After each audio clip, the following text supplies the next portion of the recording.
Assalamualaikum warahmatullahi wabarakatuh dan selamat sejahtera. Nama saya Nur Amira binti Muhammad Amin. Saya berumur 12 tahun dan saya bersekolah di SK Tengku Mariam Batu Pahat, Johor.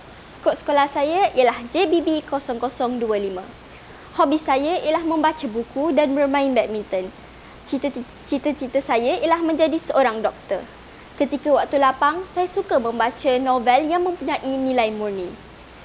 Pada hari ini, saya akan berkongsi sebuah novel yang sangat menarik untuk dibaca.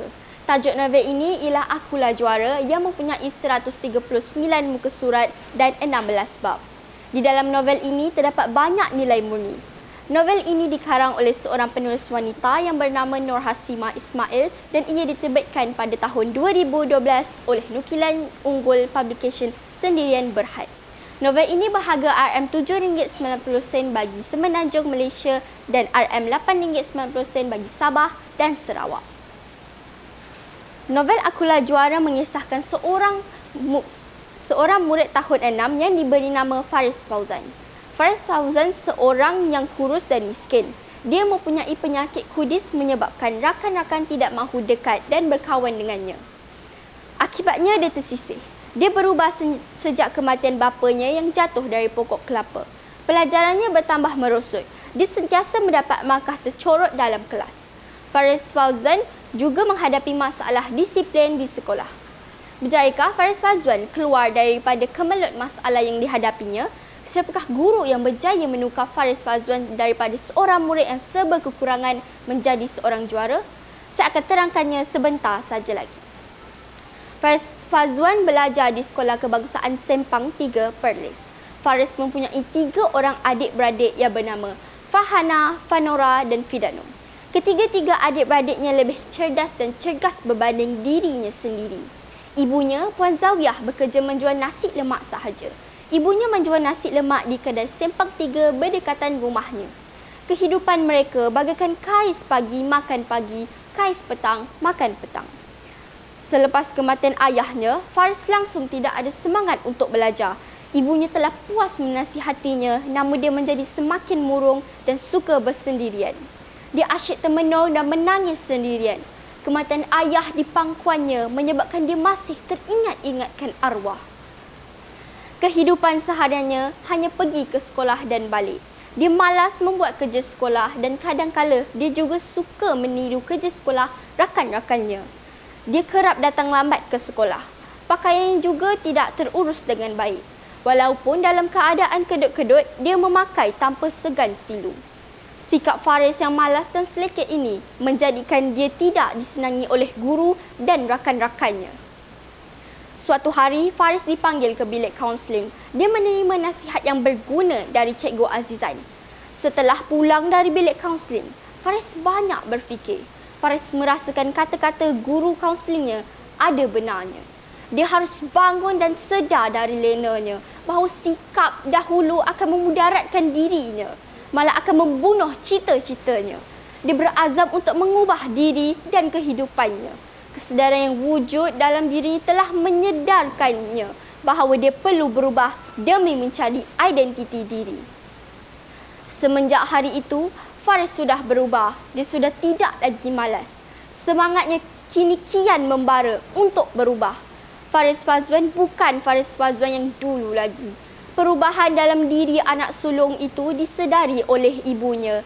Ibunya amat bersyukur kepada Allah Subhanahu Wa Taala kerana memberi hidayah kepada anaknya.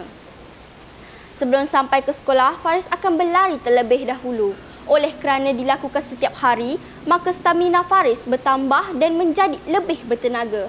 Sewaktu mata pelajaran pendidikan jasmani dan kesihatan, Faris kelihatan lebih bersemangat.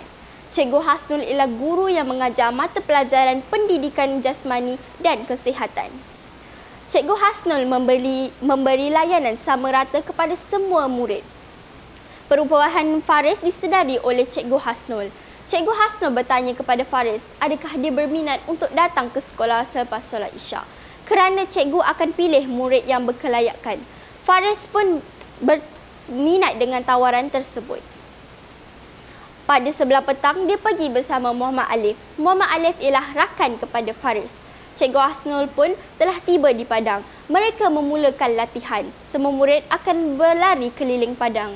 Setiap hari, Faris akan berlatih bersungguh-sungguh untuk mengetahui cara teknik untuk berlari. Faris menunjukkan minat yang mendalam terhadap olahraga. Dia tidak pernah ponteng untuk latihan. Setelah berlatih bersungguh-sungguh, Faris banyak menyertai pertandingan-pertandingan olahraga yang dianjurkan oleh pihak sekolah. Faris memperoleh banyak emas.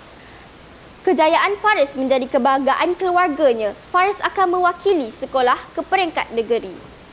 Kejayaan Faris di peringkat kawasan menjadikan dia lebih bersemangat untuk berlatih di peringkat negeri. Faris juga sudah ada semangat untuk belajar. Faris berusaha bersungguh-sungguh dalam pertandingan olahraga MSSN.